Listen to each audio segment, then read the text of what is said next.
Hello Yashoda family, this is Sonal and आज हमारे साथ हैं डॉक्टर पुनीत मलिक जो कि सीनियर कंसल्टेंट हैं न्यूरोसर्जरी डिपार्टमेंट में। सर के पास बहुत वास्ट एक्सपीरियंस है, मोर देन 5000 केसेस सर आपने ऑलरेडी परफॉर्म कर दिए हैं। जब से मैं यशोदा में आई हूँ मैंने बहुत बिगनिंग में सुना था कि बहुत difficult cases and brain tumour related, जैसे ब्रेन ट्यूमर का मेरा पर्सनल एक एक्सपीरियंस एक सर बहुत ही family wise it was a sad experience which I felt and तब से आई थिंक सर के साथ एक वो कनेक्ट है जिस तरीके से ये पेशेंट्स को डील करते हैं। एंड न्यूरोसर्जरी अपने आप में ही एक बहुत ही मतलब डर लगता है जिससे ना कि कुछ ऐसा है, चाहे वो ब्रेन ट्यूमर हो चाहे वो स्पाइन रिलेटेड हो। सो आई थिंक ये लाइफ सर हमने डेडिकेटेड इसीलिए किया है कि हम इन जनरल समझा पाएं सबको कि न्यूरोसर्जरी क्या होता है एंड ब्रेन ट्यूमर से रिलेटेड कुछ basics discussions we will do. So first of all I would like to welcome, thank you sir that आप इस लाइव पे आए। सबसे पहले मैं ये जानना चाहूंगी sir, who is a neurosurgeon? Neurosurgeon is basically a brain, spine and nerve specialist who deals and treats medical and surgical diseases of brain, spine and nerves, right? तो मस्तिष्क से संबंधित, रीढ़ की हड्डी से संबंधित या नर्व से संबंधित जो भी समस्याएं हैं उनका मेडिकल और सर्जिकल ट्रीटमेंट न्यूरोसर्जन करते हैं, right? So this is what a neurosurgeon do. And sir जो मुझे ऐसा हमेशा मैंने ये हमेशा सुना है कि न्यूरोसर्जरी के जो केसेस होते हैं उसमें सर्वाइवल रेट नहीं है। मैं डेडिकेटेड किसी एक ऑर्गन की बात नहीं कर रही, जैसे ब्रेन की या स्पाइन की नहीं, मतलब मैंने हमेशा ये सुना है। तो ऐसा नहीं है, बेसिकली ऐसा नहीं है। मेजॉरिटी केसेस में आज के समय में सर्वाइवल अच्छा है। अगर हम बात करें ब्रेन ट्यूमर्स की, जैसे इससे सबसे ज़्यादा लोग डरते हैं। ब्रेन ट्यूमर कई प्रकार के होते हैं, कई बिनाइन ट्यूमर होते हैं जिसमें यदि उनको सही से निकाल दिया जाए तो सर्वाइवल पे वो इफेक्ट ही नहीं डालता है, यानी कि किसी भी प्रकार से सर्वाइवल को वो प्रभावित नहीं करता है। अगर हम मैलिग्नेंट ट्यूमर्स की बात करें, यानी कि ट्यूमर्स जो फैल सकते हैं आसपास के एरियाज में, उसमें सर्वाइवल प्रभावित होता है। उसमें भी दो प्रकार के ट्यूमर्स होते हैं, लो ग्रेड ट्यूमर और हाई ग्रेड ट्यूमर। अगर हम लो ग्रेड ट्यूमर्स की बात करें तो मेरे पास कितने ही ऐसे मरीज हैं जो 10 साल 15 साल तक बिना किसी परेशानी के जी रहे हैं, यानी कि सर्वाइवल उसमें भी अच्छा है। एंड अगर हम हाई ग्रेड ट्यूमर की बात करें, ग्रेड 3 या ग्रेड 4 जिसे हम हाईएस्ट ग्रेड मानते हैं या सबसे बुरा ब्रेन ट्यूमर मानते हैं, हाँ उसमें सर्वाइवल रिलेटिवली कम होता है। उसमें अगर हम बात करें तो 18 से 22 महीने ही सर्वाइवल होता है सब कुछ करने के बाद।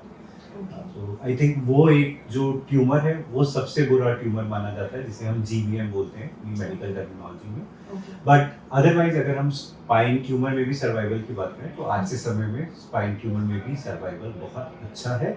ऐसा बिल्कुल नहीं है कि वो चंद महीने या चंद हफ्तों की ही बात है यदि आपको ब्रेन ट्यूमर या स्पाइन ट्यूमर डायग्नोज होता है। सर एक चीज़ और जो मैं जानना चाहूँगी कि हम Yashoda health care 30 years plus से अपनी सेवाएं दे रहा है।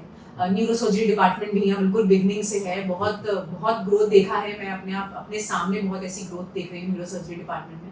तो सर मैं ये जानना चाहती हूँ एक आम भाषा में क्या ट्रीट करते हैं न्यूरोसर्जन और यहाँ पे यशोदा हेल्थ केयर में क्या क्या हमारे पास फैसिलिटीज अवेलेबल है?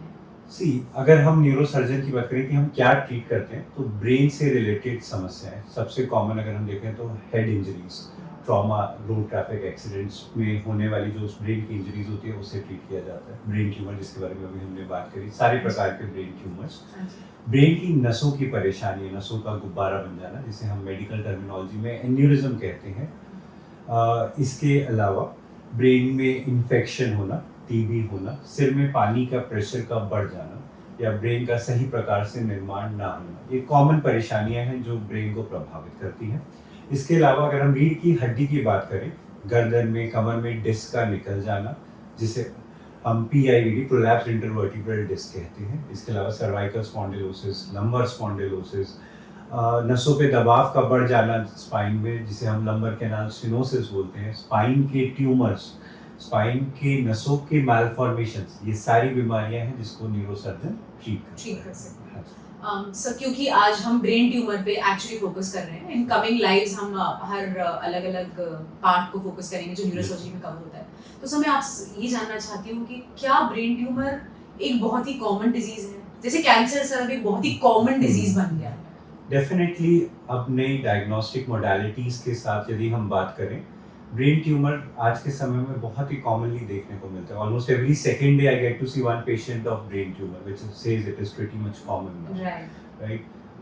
सिम्टोमेटिकली अगर हम बात करें तो ब्रेन ट्यूमर के अगर हम कॉमन सिम्टम्स की बात करते हैं, सिर दर्द होना जो मॉर्निंग में बढ़ जाता है और उल्टी के बाद सिर दर्द में आराम आना, या फिर मरीज को यदि दौरे की परेशानी है या हाथ पैर कमज़ोर होने लगा है, सुन पड़ रहा है, ये कॉमन साइन एंड सिम्टम्स हैं जो कहता है कहीं ना कहीं ब्रेन परेशान हो रहा है.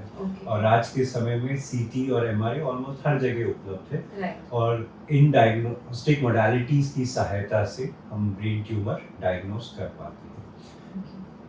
सर, एक बार जब वो डायग्नोस हो जाता है तो क्या ट्रीटमेंट हमारे पास अवेलेबल है? क्या प्रोसीजर्स हम फॉलो करते हैं? क्या कोर्स ऑफ टाइम होता है इन जनरल? क्या हम उसको जनरलाइज कर सकते हैं या इसका कोई जनरलाइजेशन नहीं? इसमें बहुत स्पेसिफिकली आपको ट्रीट करना होता है. अगर हम बात करें, जैसे हमने पहले भी बात की है कि ब्रेन ट्यूमर्स दो प्रकार के होते हैं, बेनाइन और मैलिग्नेंट. बेनाइन में यदि वो ट्यूमर 3 सेंटीमीटर या उससे बड़ा है, आसपास की नसों पे दबाव डाल रहा है, तो उसे निकाला जाता है, सर्जरी करके उस ट्यूमर को हटाया जाता है. अगर हम मैलिग्नेंट ट्यूमर्स की बात करें, मैलिग्नेंट ट्यूमर्स में जैसे मैंने आपको बताया लो ग्रेड ट्यूमर्स हैं.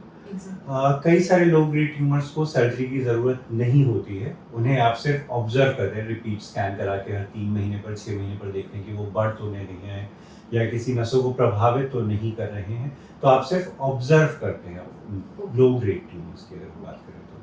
अगर हम हाई ग्रेड ट्यूमर्स की बात करें तो उसमें फिर से सर्जरी ही ट्रीटमेंट ऑप्शन होता है और सर्जरी के बाद कीमोथेरेपी और रेडियोथेरेपी की भी सहायता पड़ती है बेसिकली. सर, जैसा कि मेरा पर्सनल एक्सपीरियंस जो मैंने अपनी सिस्टर को अपने घर में देखा, सो मैंने ब्रेन ट्यूमर के डायग्नोसिस के बाद जो उनका ट्रीटमेंट प्रोसेस चल रहा था उसमें I noticed and we have seen that there was a paralysis that she suffered. So क्या ये सभी के साथ होता है? नहीं या कुछ स्पेसिफिक जगह?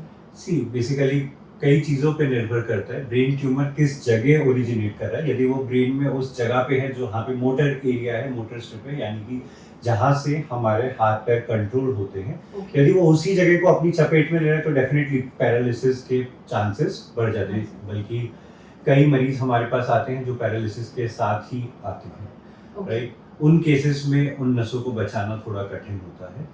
पर जो ट्यूमर्स उस एरिया में नहीं है या उसके जस्ट पास भी है, तो उन केस में न्यूरो नेविगेशन नाम की एक मशीन है अभी हमारे पास, जिसकी सहायता से हम ब्रेन में ट्रेजेक्ट्री कहाँ से जाना है, कैसे उन नसों को बचाया जा सकता है, वो सारी हेल्प लेकर हम पैरालिसिस होने से बचा सकते हैं. तो ये मानना कि हर ब्रेन ट्यूमर में पैरालाइज हो ही जाता है, ये गलत है. आज के समय में आधुनिक टेक्नोलॉजी के साथ हम कई सारे केसेस में, रादर मेजॉरिटी केसेस में पैरालिसिस से मरीज को बचा सकते हैं, जो कि बहुत अच्छी बात है, जो पहले संभव नहीं था. आज के समय में न्यूरो सर्जरी में ये चीज़ संभव है. सो सर, जैसा आपने न्यूरो नेविगेशन के बारे में बताया, मैं थोड़ा सा आपसे और जानना चाहूंगी कि क्या है ये मशीन और क्या ये हर जगह उपलब्ध है? आप जीमैप यूज करते हैं? हाँ जी सर. ये बिल्कुल जीमैप की तरह हमारे ब्रेन में काम करती है, जो हमें रास्ता दिखाती है, हमें कहाँ से कहाँ जाना है ना. हमारे प्रिसीजन को बढ़ाती है. ब्रेन में जो लीजन्स डीपली होते हैं, यानी कि जो गहराई में होते हैं, जहाँ तक पहुँचना संभव नहीं था या जहाँ तक पहुँचने के लिए काफ़ी ज़्यादा ब्रेन के भाग को डैमेज करना पड़ता था, अब हम न्यूरो नेविगेशन के माध्यम से, वो एक कंप्यूटराइज चैनल है जो उसे लोकेट कर देता है, जी यहाँ पे ट्यूमर है, ये यहाँ से जाना इसका सेफेस्ट रास्ता है, सबसे पास का रास्ता है, और हम ट्यूमर को तक पहुँचने के लिए आसपास के ब्रेन को मिनिमल डैमेज करते हुए वहां तक पहुंच पाते हैं, उस ट्यूमर को सेफली निकाल पाते हैं, आसपास की नसों को बचा पाते हैं. तो इसकी सहायता से हमने ट्यूमर पूरा निकाला है या नहीं, यह भी हमें पता चल जाता है. सेफेस्ट रास्ता भी पता चल जाता है. ब्लड लॉस भी सिग्निफिकेंटली कम होता है. इसके अलावा जो क्रेनियोटमी यानी कि जो हड्डी हटाई जाती है अंदर तक जाने के लिए, वो भी सिग्निफिकेंटली स्मॉल हो जाती है.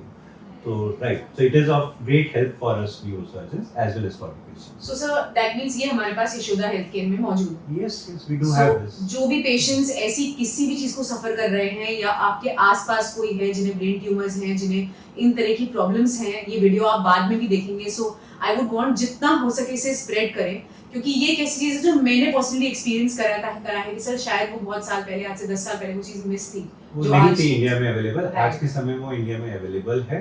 और जैसे ही हमारे सिस्टम में आई है, कंट्री में आई है, तो यशोदा ने उसे प्रोक्योर किया है Okay. And we have all updated facilities, चाहे वो क्यूसा हो, न्यूरो नेविगेशन हो, कॉटरी सिस्टम्स हो, सारी मशीन्स जो सब होनी चाहिए एक परफेक्ट न्यूरो सर्जरी के काम के लिए, वो सब हमारे पास यशोदा हॉस्पिटल में। That's amazing, sir. सर एक लास्ट चीज मैं आपसे जानना चाहूंगी कि क्या ब्रेन ट्यूमर के बाद सर्वाइवल रेट है, अगर सर यंग एज में है, मतलब किसी यस, को बहुत as I come said age- before कि वो डिपेंड करता है वो कौन सा ट्यूमर है और कहाँ पे मौजूद है। यदि हम बेनाइन ट्यूमर्स की बात करें तो वो सर्वाइवल को प्रभावित ही नहीं करता है, मतलब Okay. मरीज उसमें बिल्कुल नॉर्मल जीवन व्यतीत करता है Okay. है ना। अगर हम मेलिग्नेंट ट्यूमर्स की बात करें तो वो अगेन डिपेंड करता है वो लो ग्रेड है या हाई ग्रेड है। लो ग्रेड में भी 10 साल 15 साल मरीज आराम से जी लेता है। हाई ग्रेड में यस, सर्वाइवल रिलेटिवली कम होता है, वो 18 से 22 महीने ही रह जाता है, जो मतलब बहुत बड़ी परेशानी की बात है, पर वो हाई ग्रेड ट्यूमर की टेंडेंसी होती है, राइट। तो सर वो Otherwise- हमें वैसे ही, सॉरी सर, मतलब वो हमें पता है, मतलब हाँ जी, वो हम हाँ जी। पहले से पहले जानते से हैं। आप सस्पेक्ट कर सकते हो, पर कंफर्मेशन हमें बायोप्सी की रिपोर्ट के बाद ही होता है। Okay. ट्यूमर निकालने के बाद उसे पैथोलॉजी लैब में भेजा जाता है, बायोप्सी के लिए भेजा जाता है। तो जो हमारी हिस्टोपैथोलॉजी की रिपोर्ट आती है वो बताती है कि वो ग्रेड 3 का है, ग्रेड 4 का है। यदि वो ट्यूमर ग्रेड 4 का है तो उसे बहुत बुरा ट्यूमर माना जाता है, और हाँ, उन केसेस में जैसा आपने कहा सर्वाइवल सिग्निफिकेंटली कम होता है। Okay, so I feel sir majorly आपने हर उस चीज़ के बारे में एक्सप्लेन किया है जो बहुत सारी क्वेरी शायद मेरी भी थी और बहुत लोग पूछते हैं यहाँ आके इन चीज़ों को लेकर। So sir before we and our discussion, आपकी साइड से क्या मैसेज है यूथ के लिए या हर उस इंसान के लिए जिसके घर में या आसपास कोई इन चीज़ों से सफ़र कर रहा है? मैसेज की अगर हम बात करें तो बस एक चीज़ का ध्यान रखें, अपने सिम्टम्स को इग्नोर ना करें। इंडियन सिनेरियो में आज भी कई लोग होते हैं जिनको सिर दर्द हो रहा है, बहुत ज़्यादा परेशान हो रहे हैं, सिर दर्द के साथ उल्टियाँ भी आ रही है, दौरे भी आ रहे हैं, हाथ पैर भी कमज़ोर हो रहे हैं, पर वो या तो अवॉइड कर रहे हैं या आसपास प्रॉपर ट्रीटमेंट नहीं ले रहे हैं, कोएक्स के पास जा रहे हैं, जिस कारण से उनका प्रेजेंटेशन लेट होता है। और जब लेट प्रेजेंटेशन होता है तो कई सारे ऐसे बेनिफिट्स जो उनको मिल सकते थे समय पर आने पर, वो उनसे वंचित रह जाते हैं। तो प्लीज़ अपने सिम्टम्स को इग्नोर ना करें। यदि आपको कोई भी परेशानी बहुत ज़्यादा तंग कर रही है सिर संबंधी, तो प्लीज़ अपने न्यूरो स्पेशलिस्ट से कंसल्ट करें। Thank you. So sir, thank you so much for all these details and I'm sure हम next discussion के लिए फिर बैठेंगे जहाँ पे हम बिल्कुल। spine को cover करेंगे जैसा Right. कि आज हमने brain tumor related myths को cover किया है. So thank you so much sir. Thank you. Thanks.